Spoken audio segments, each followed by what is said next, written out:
नमस्कार, आपका स्वागत है इंडिया पब्लिक खबर में। मैं हूं आपके साथ अर्जिता।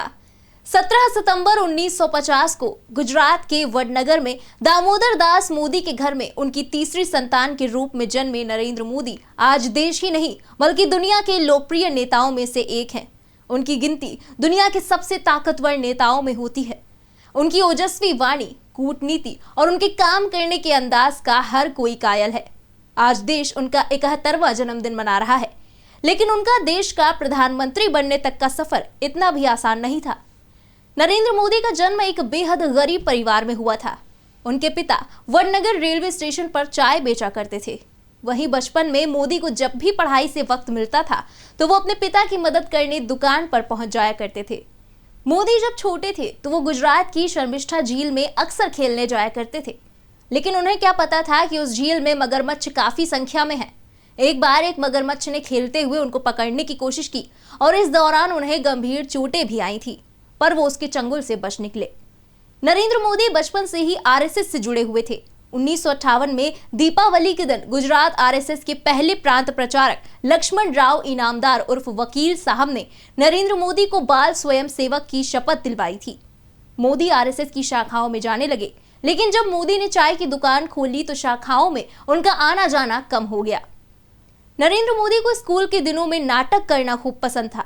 युवावस्था में लोगों की मदद करने के लिए भी नाटकों में वो हिस्सा लिया करते थे। नरेंद्र मोदी को बचपन से ही कविताएं लिखने का शौक था।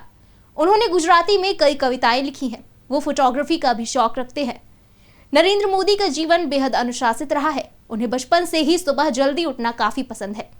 चाहे कोई भी मौसम हो, वो सुबह 5 से 5:30 के बीच उठ ही जाते हैं। अगर वो रात को देर से सोए हों तो भी सुबह उठने के लिए समय को नहीं बदलते। वो हमेशा से ही भारतीय सेना में जाना चाहते थे। जामनगर के पास बने सैनिक स्कूल में पढ़ना चाहते थे, लेकिन तब परिवार के पास स्कूल की फीस देने के लिए पैसे नहीं थे।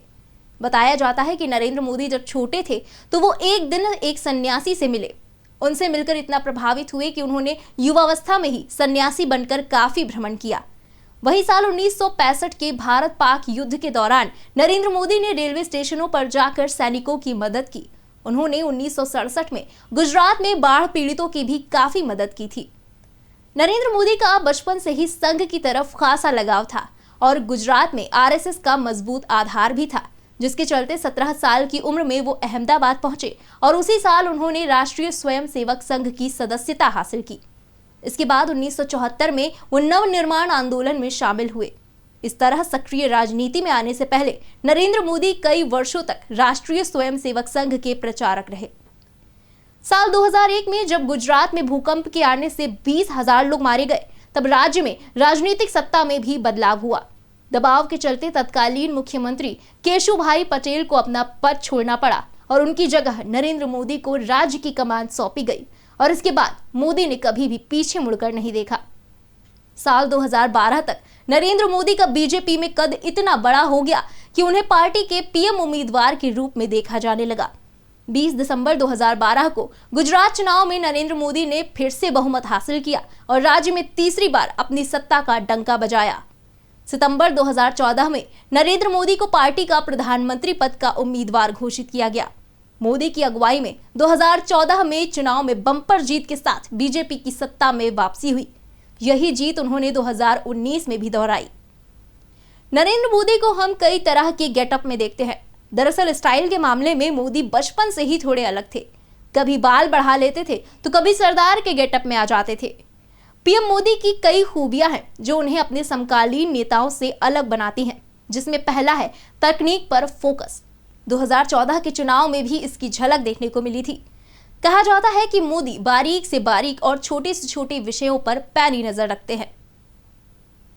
इसी के साथ इस खास पेशकश में फिलहाल इतना ही। देश और दुनिया की बाकी तमाम खबरों के लिए सब्सक्राइब करें इंडिया पब्लिक खबर के YouTube चैनल को। वीडियो को लाइक करें और ज्यादा से ज्यादा शेयर करें।